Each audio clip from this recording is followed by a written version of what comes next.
Clarissa Oliveira está aí do outro lado. Clarissa, boa noite para você.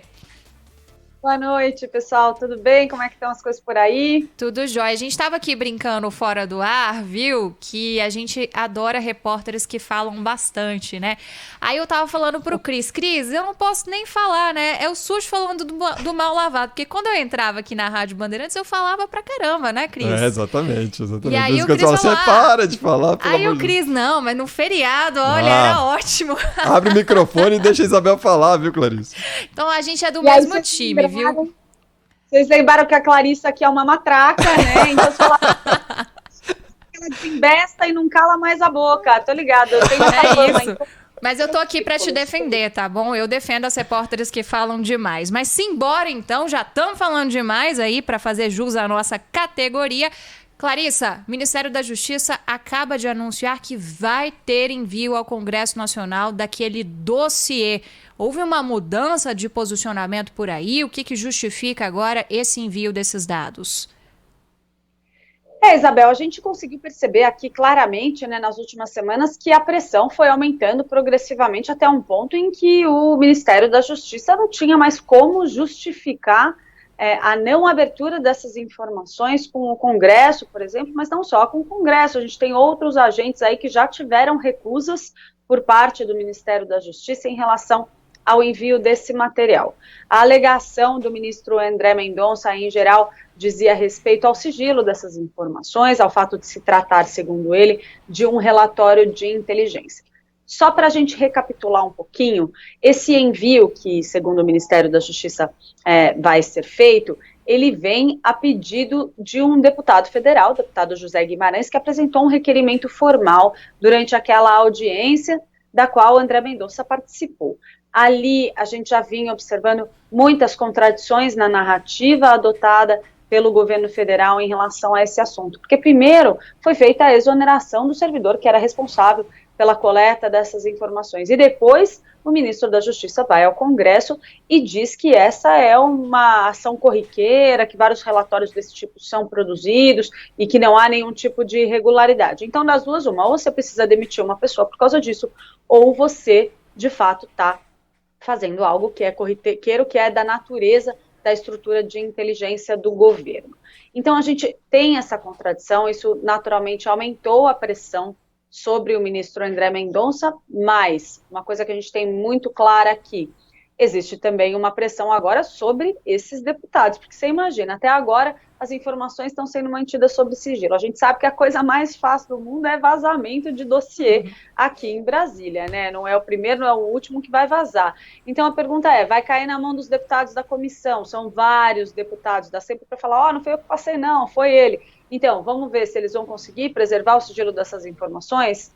Existem servidores ali que foram monitorados, tiveram informações pessoais coletadas. Que tipo de informação, exatamente? Mas, ao mesmo tempo, são dados que têm relevância para falar sobre a atuação do governo federal. Existe uma caça às bruxas, pessoas estão sendo monitoradas por terem posicionamento contrário ao governo do presidente Jair Bolsonaro. Todas essas são perguntas que ainda não foram esclarecidas na avaliação de muitos dos participantes dessa comissão que ouviu o ministro da Justiça, André Mendonça, na semana passada, principalmente, claro, os da oposição. O Clarice, o que muita gente tem se perguntado é como vão ficar as discussões Aras, Lava Jato, Lula, com tanta dança das cadeiras previstas no Supremo Tribunal Federal. Dá para ter um prognóstico aí do que nós teremos em relação a esses temas ao longo dos próximos meses, hein? Olha, Cris, toda essa crise do judiciário ali com um grande destaque para a disputa interna do Ministério Público Federal, ela está, sim, trazendo aí aos holofotes a ação da Operação Lava Jato mais uma vez. O que a gente espera aqui? A partir de novembro, o ministro Celso de Mello deixa o Supremo Tribunal Federal. Em geral, quando a gente fala, né, para o público em geral, a gente está falando muito do plenário, decisões do plenário, que são aquelas mais sacramentadas, mas a gente tem as discussões de casos importantes nas turmas, como a gente chama, são os pequenos colegiados ali de ministros que discutem decisões específicas, que não são necessariamente remetidas ao plenário, que é a instância máxima do Supremo Tribunal Federal. Uma turma muito importante é a segunda turma, por uma série de motivos. Primeiro, ela é integrada pelo ministro Celso de Mello, que vai se aposentar. E aí essa cadeira vai ficar vaga. E a questão é como fica a equação de forças dentro desse colegiado.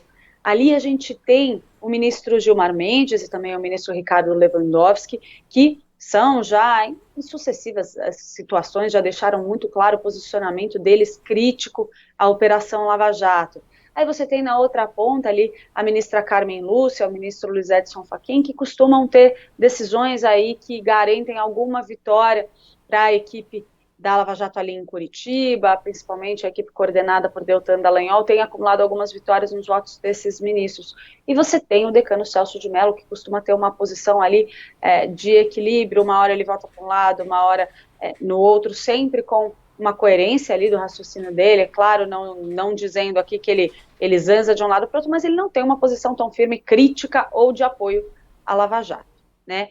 Uma vez ele sair, a retirada dele desse colegiado muda essa configuração de maneira muito significativa. Dependendo da situação, ali você pode ter um placar mais ou menos favorável à equipe da Lava Jato. Isso tudo impacta, claro, na relação com a cúpula do Ministério Público Federal. Pode ou não enfraquecer essa turma.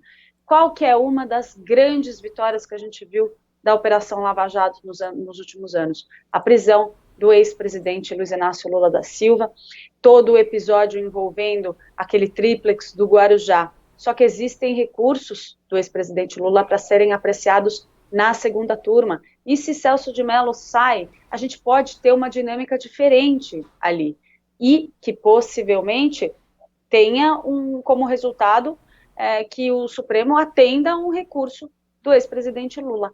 O PT tem se entusiasmado com isso, a gente ouve nas conversas de bastidores bastante especulação, falando até mesmo na possibilidade de o ex-presidente ser candidato à presidência em 2022 contra o presidente Jair Bolsonaro.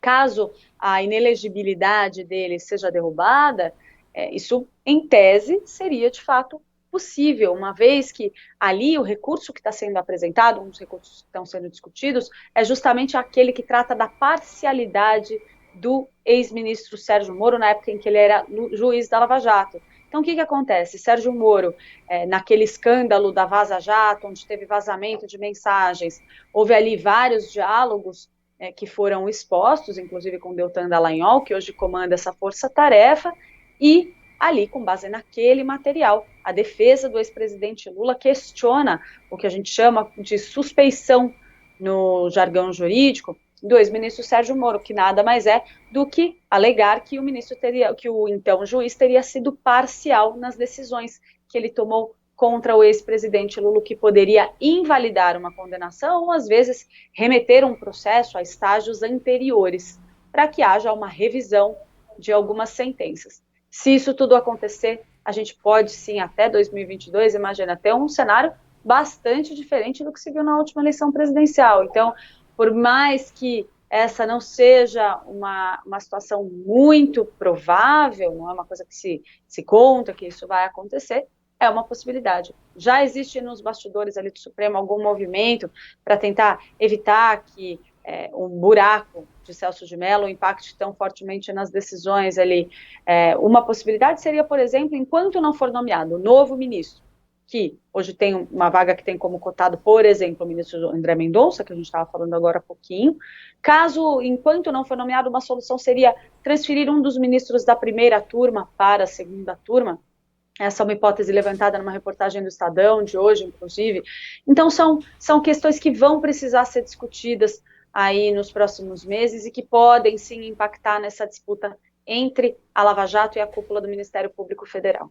Impressionante, né? Como que tá tudo ali, entrelaçado num novelo só. Vamos ver. Clarissa Oliveira vai ajudando a gente aí, puxando esse fiozinho. Clarissa, até mais tarde no Band News TV. Um beijo para você. Boa noite. Obrigada, pessoal. Boa noite.